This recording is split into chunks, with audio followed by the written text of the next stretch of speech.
बिस्मिल्लाहिर्रहमानिर्रहीम, अस्सलाम वालेकुम रहमतुल्लाहि व बरकातुहू। मेरा नाम अहमद अकील है। आप देख रहे हैं प्रॉपर्टी टीवी। हम आपको प्रॉपर्टी के बारे में बताते हैं जी, इन्वेस्टमेंट करें, प्रॉपर्टी में फ़ायदा होगा, इस तरह से है, जेन्युइन असास से लें, वो अप्रिशिएट होंगे, पैसिव इनकम भी आएगी, प्रॉफिटेबिलिटी, रिटर्न ऑन इन्वेस्टमेंट आएगी, ये सारा कुछ होगा। लेकिन एक बहुत बड़ा तबका जो है वो समझता है कि उसके पास पैसे नहीं है या कम है, या वो इन्वेस्टमेंट नहीं कर सकता है जी। तो ऐसा मेरे साथ है, उनसे पूछते हैं कि वो कैसे हिकमत अमली बनाएं कि जिसमें वो कोई प्रॉपर्टी खरीदें और उससे उनको आने वाले टाइम में वो रिच हो जाएंगे, एसेट्स बन जाएंगे, फाइनेंशियली स्टैब्लिश हो जाएंगे और उनका एक डायरेक्शन सेट हो जाएगी। कैसे करें?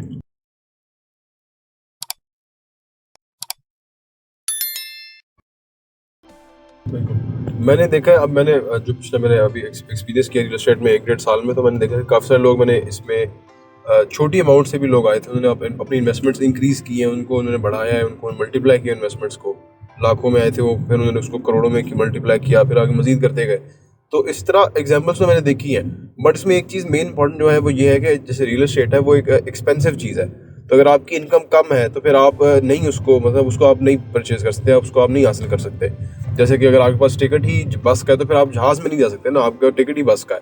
अगर आपके पास टिकट फिर जहाज़ का होगा फिर आप जहाज़ में जा पाएंगे। तो अगर आपकी इनकम ही कम है तो फिर मुश्किल हो जाएगा आपके लिए रियल एस्टेट में इन्वेस्टमेंट वगैरह करना। थोड़ा सा आपको अपनी इनकम को इंक्रीज़ करना होगा, उसके बाद आपको जो आपकी इनकम है उसको बेहतर तरीके से यूज़ करना होगा। आमतौर पर वैसे मैंने देखा है कि काफ़ी सारे लोग जो हैं उन्होंने अपनी इन्वेस्टमेंट्स को काफ़ी डाइवर्सिफाई किया होता है। उन्होंने प्लॉट्स में भी इन्वेस्टमेंट की हुई है, उन्होंने बिल्डिंग में भी की हुई है, उन्होंने फाइल्स में भी की हुई है। तो वो एक अच्छे लेवल पे होते हैं कि उन्होंने एक रिस्क, कहीं पे भी रिस्क होता ही है इन्वेस्टमेंट में, बट एक उसको उन्होंने अच्छी तरह से उसको उन्होंने सेटल डाउन कर लिया है कि अगर यहाँ से रिस्क ज़्यादा होगा तो यहाँ पे नुकसान होगा, तो वहाँ पे हमारा कुछ ना कुछ फ़ायदा हो जाएगा। तो इन्वेस्टमेंट में ये है कि और उनको फ़ायदा हो जाएगा। तो इस तरीके से उन्होंने बड़े तरीके से उन्होंने अपनी अमाउंट को इस्तेमाल किया हुआ है। उन्होंने जो शुरू किया था वो उन्होंने कम अमाउंट से किया था।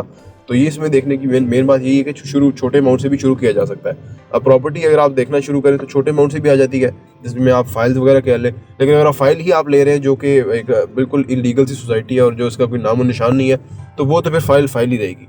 लेकिन अगर आपने किसी बेहतर सोसाइटी में बेहतर जगह पे उसको गौर करके देखे कि क्या आसपास सोसाइटी की जगह कौन सी है, आसपास कौन से रोड्स हैं, कौन से एरियाज़ हैं, उसके मुताबिक अगर आपने थोड़ा सा उसको एनालाइज कर लिया और आपने बेहतर इन्वेस्टमेंट कर ली फाइल के अंदर भी, तो वो भी आपको कोई ना कोई बेहतर प्रॉफिट देके जा सकती है।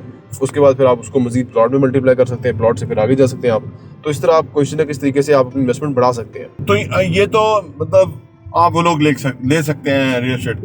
लेकिन कुछ तबका ऐसा है कि जो रियल एस्टेट में आया, उसने फाइल ले ली, उसको नुकसान हो गया, अब उसके पास मतलब अब वो दोबारा जो है ना वो इस तरफ नहीं आना चाहता ना। ऐसे भी बहुत सारे लोग हैं कि वो समझते हैं ये शायद काम ही ठीक नहीं है। तो उनको ये क्या मैसेज है? बिल्कुल, उनने जो रियल एस्टेट को उन्होंने कंज्यूम किया, उन्होंने उनको इस तरह से देखा है कि ये एक अलग से काम नहीं है, ये एक बस हमने वैसे ही साइड पे रख लिया हमने लेकर और ये खुद ब खुद बढ़ जाएगा। हालांकि अगर इन्वेस्टमेंट को देखा जाए तो एक प्रॉपर एक काम है अलग से, और इसमें आपको सारी चीज़ों को एनालाइज करना होता है, आपको बड़ी सिचुएशन से गुजरना होता है। कहीं पे आपके पास प्रॉब्लम्स आती है कि आपकी आपने जो इन्वेस्टमेंट की हुई है वो सेल नहीं हो रही है, उसकी प्राइस कम हो रही है, उसके रेट्स कम हो रहे हैं। तो इस तरह काफ़ी सारी चीज़ें आती हैं। प्रॉपर आप कह रहे हैं कि पूरी एक फील्ड है इन्वेस्टमेंट की। तो अगर आप इसको इस तरीके से लेके चलेंगे कि मैं पूरी इन्वेस्टमेंट की फील्ड में एंटर हुआ हूँ, मैंने इसको पूरी तरीके से देखना है, एनालाइज करना है, चीज़ों को समझना है, उसके मुताबिक डिसीजन लेने हैं, तो फिर ये है कि आपको फ़ायदा हो सकता है। लेकिन अगर आप सिर्फ ये कहेंगे कि मैंने एक फ़ाइल ले ली है, वो फाइल मैं 20 साल बाद देखूंगा बढ़ जाएगी, तो क्या पता वो 20 साल बाद बढ़ भी जाए, लेकिन उसमें ये भी पॉसिबिलिटी है कि वो बढ़ भी नहीं सकती, या उसमें क्या नुकसान भी हो जाए, फिर सोसाइटी ना बने, या कोई भी मामला हो सकते हैं। तो इस वजह से अगर आप इसको एनालाइज करेंगे, इसको आप थोड़ा सा टाइम देंगे अपना, तो कोई ना कोई बेहतर रिजल्ट आपको मिल जाएंगे इसके अंदर। इसका मतलब ये है कि जो लोग रियल एस्टेट में भी वही लोग मुनाफा कमाते हैं, पैसा भी वही लोग ज़्यादा कमाते हैं जो चीज़ों को एनालाइज करते हैं, ठीक है ना, चीज़ों को सही तरह से मतलब इन डेप्थ देखते हैं। तो ये मजाज कैसे डेवलप करें कि चीज़ों के अंदर घुसें, उसको अच्छी तरह देखें, परखें? ये मजाज कैसे डेवलप करें? कोई बंदा के अंदर मजाज नहीं है ये चीज़ों को इस तरह देखने का, विजन करने का, तो ये कैसे हो सकता है? ये मिजाज तो तब भी हो सकता है जब आपका कोई ना कोई, जैसे आप एक दफ़ा कभी आपने किया हो और आपको उसके अंदर कोई कामयाबी मिली हो, तो आपको पता चलेगा कि उसके फ़वाइद क्या हैं, उसके बेनिफिट्स क्या हैं।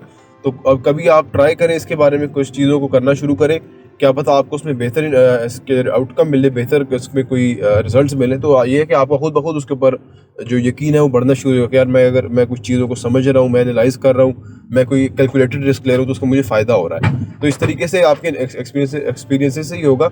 बट ये है कि आप इसको एक दफ़ा ट्राई करना शुरू करें, छोटे बेशक छोटी इन्वेस्टमेंट करें, बड़ी करें, बट उसको ट्राई करना शुरू करें, एनालाइज करना शुरू करें, चीज़ों को समझने की कोशिश करें, तो आपको कोई ना कोई इसमें बेहतर आउटकम मिलेगी। प्रॉपर्टी इंटरव्यू देखने का बहुत बहुत शुक्रिया।